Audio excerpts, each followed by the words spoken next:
Hey guys, Profe Pablo here, Spanish teacher turned Minecraft engineer. Today we are making a Skulk farm. This Skulk XP farm for Minecraft Bedrock is extremely simple to make. It's straightforward. It does require quite a few resources, but that's because it's powered by a quad gold farm. This farm has three components to it. One is a stone generator. The other is this part that turns the stone into a solid cube. This is all powered by a quad gold farm that is up here. You can see the zombified piglins pouring in. They drop to their death, where the Skulk catalyst turns all of our stone into Skulk.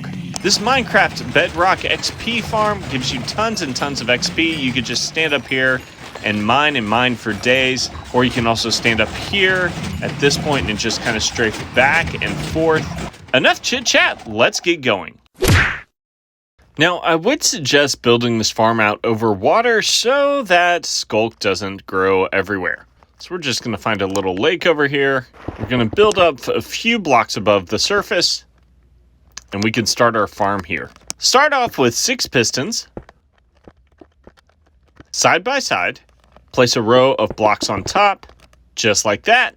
Bring it one more block out to the side and make a trough in front of these pistons. Just like that. So there needs to be blank space right here. Now, except for the front, surround your pistons with blocks. That includes the bottom. And I'm just squaring it off here so that it looks even. And then you're going to waterlog each one of those pistons. And you are going to place lava on the block on top of each one of these pistons. Then come to the back of your build. And you're going to build up 2 blocks right on the very back. Put a block underneath those 2 blocks. Place a block here, and then do the same thing. You're basically making an H figure. Just like that. You can break this and this so that you get something that looks like that. Now, right here, place a redstone torch. Place a redstone dust right there. Place a repeater going into this block right here, and then slow that repeater down 2 ticks. Then run redstone all along the back behind each one of the pistons. It should start generating stone. Now, as you can see, we had some lava that kind of spills out because we're going a little slow. Seems to be correcting itself actually by making cobblestone, but what we could do is go ahead and block that up. You want, so that this doesn't turn to Skulk, you want to make sure that these are man-made blocks, so we're going to make these smooth stone. And you can wait until your stone is completely 100% extended. Now, this part's a little tricky to do right now. What we probably should do is flip off our stone generator, so we can break that redstone dust there. And where this end is, we're going to build down 2 blocks like that. Go ahead and break this row of blocks. And then you will need pistons 1 row below where your stone is. And you'll need 6 of those. Let's go ahead and make it even. Put another couple smooth stones there. And then actually down here, we can build 1 more block down. Run a row here of blocks, place an observer facing out, place an observer facing in, and run redstone all along the back, just like that. It's going to get a little loud. Let me turn down the volume. Okay, and then we can actually count up from here. 1, 2, 3, 4, 5. And then take obsidian and put it all along the top here. 1, 2, 3, 4, 5, 6. Let's even out this side. Now, the reason we want obsidian is it's going to stop our build from going so high. You can make it go all the way up to 12 blocks, but that's just kind of unnecessary. So I'm just going to temporarily turn this off. And then we are going to need more pistons all along the back here. And those need to go all the way up to your obsidian. And notice that they are 1 block behind these pistons and 1 block behind your obsidian. There we go, just like that. Now we are going to place a row along the back here. Do another row here, and then 2 blocks out this way, just like that. We're going to break this block, place an observer facing up. So you just need 1 observer there, and then an observer facing out, an observer facing in. Let's go ahead and run our redstone this way, and run this redstone this way. Oh, you know what? This redstone won't carry a signal, so we need to come 1 more block out. I made a mistake. Let's go ahead and break that. So this has to be a solid block right there. This is where your observer can be, facing up, and a block there so that it will extend the redstone signal down here. We'll run redstone there and there, and go ahead and make our repeater clock. Let's go ahead and let this continue. Then we're going to go ahead and connect this redstone again and watch what it's going to do. Okay, let's go ahead and go over here and adjust the speed of this. Let's do just 1 tick slower. There we go. There we go. That did the trick. So this is going to make a giant cube of blocks. And I want you to see this so that you can see where our Skulk is going to be going. This also makes an amazing stone generator, as you can see. Okay, now that part actually wasn't that hard, and all the pistons really do stop once they've reached their full extent. Watch, when we break this, it goes ahead and replaces that block, which is really nice. But now we need mobs that die down here. So we are going to build up 30 blocks from this point. The reason we're doing this is we want the mobs to have fall damage and die. Now on this top block, we are going to build out a couple blocks there, 1 block there. I want to make sure that these 2 blocks line up with the middle down there. They do.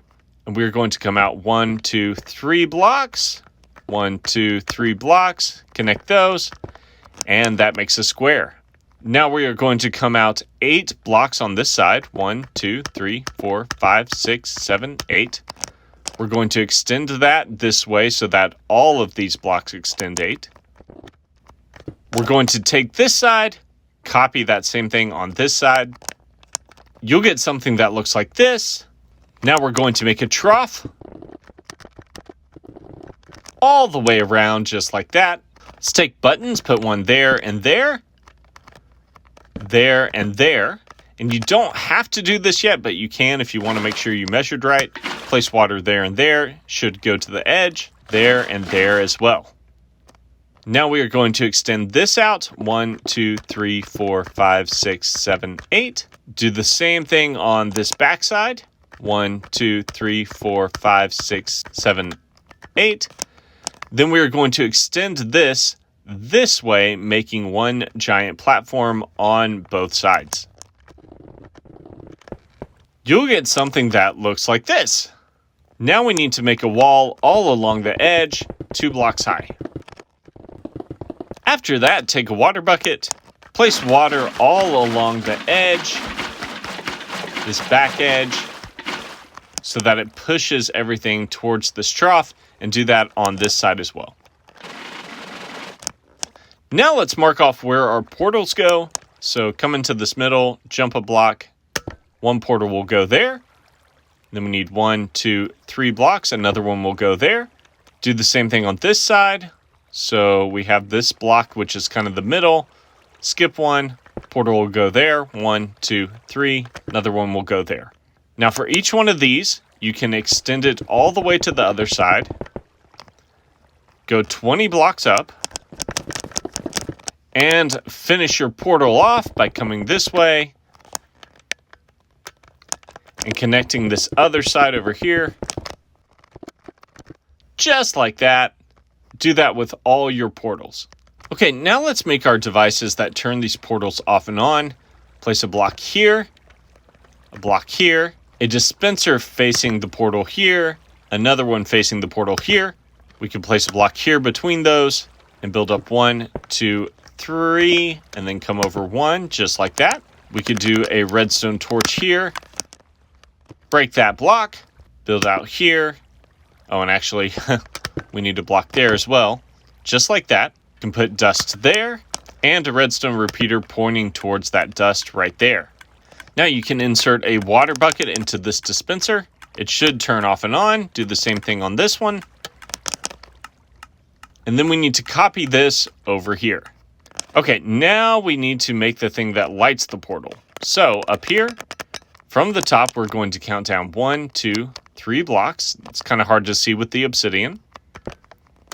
There we go. You could go 1, 2, 3. There we go. We're going to connect the 2 portals with blocks. Build out 1, 2, 3, 4, 5, 6, 7, 8. Come this way. We're making a trough. Let's place an observer facing in and the rest facing the opposite direction. Okay, then we need to copy that trough up here just like this. And make sure that you connect the corners so that you get something, that looks like this. We're going to go ahead and block off the edges here. And now you will need trapdoors just like this. Go ahead and open those. They're pointing out. Then you'll need a bucket of lava on each one of these observers. And there are our portals turning off and on. Piglins are already spawning. We need to copy this over on this side. Okay, and we are getting tons and tons of zombified piglins. Now we need to make an on-off switch for these things. What I'm going to do is build down a row of blocks. And I'm going to do the same thing on this side. Okay, and then underneath here, where my dust is up here, I need to break every other block underneath that, just like that. And we need to end on a solid block, so I'm putting an extra there. And I need to do the exact same thing on this side. Then we are going to take redstone torches and place them on top of those blocks going all the way up. We're going to do that on this side as well. Then we are going to place a block underneath here and underneath here. Connect those 2 rows just like that. Place a repeater that way, another one that way. Connect with redstone, and then somewhere in the middle, place your on and off switch. Now, as you can see right now, our portals are not blinking. So to make them blink again, we're just going to flip the switch. And that gets them going again. You can also see we're getting tons of rotten flesh and gold. For the gold farm version of this farm, I have a video for that. Alright, so I'm going to flip this off temporarily. Now, I'm not a fan of floating builds, but I don't want Skulk vein growing all the way up my tower, so I'm going to go ahead and break these blocks. And lastly, what we're going to do is place a Skulk catalyst here and here. That might be overkill, but I'd rather be safe than sorry. I want all of this stone to turn to Skulk before it reaches over here. All right, let's go ahead and flip this on. There we go. It's going to start to spread. All this Skulk vein is going to completely cover this in a minute. Now, what we need to do so that the Skulk makes its way over here is we are going to have to get rid of this stone. We could have temporarily turned off the piston so that the stone didn't reach this far. I just wanted to give you a visual. So let me go ahead and do that. See, I told you it'd all be covered. Now, what you need is just to get on top of here. Here, I want to start with 0 XP. Okay, as you can see, I have 0 XP. And then I just stand up here and start mining away with a hoe. And I start collecting infinite amounts of XP. Yeah, in just a matter of seconds, I'm already to level 6, still going. If you don't like walking around and doing it, you can just stand up here and just kind of go back and forth like this so that you're not moving around as much. You still get tons and tons of XP. Now, you do get the occasional shrieker. You need to watch out for that. And guys, this is literally infinite XP. Now, there's a couple of ways that this farm could be better. We could create some sort of collection system for our gold so that we're not wasting that. Also, kind of a bonus feature of this farm is that you get these Skulk sensors here. So those are going to be infinite as well. But I mainly wanted to focus on the XP of this Skulk farm. I hope you guys enjoyed this build, and as always, thanks for watching.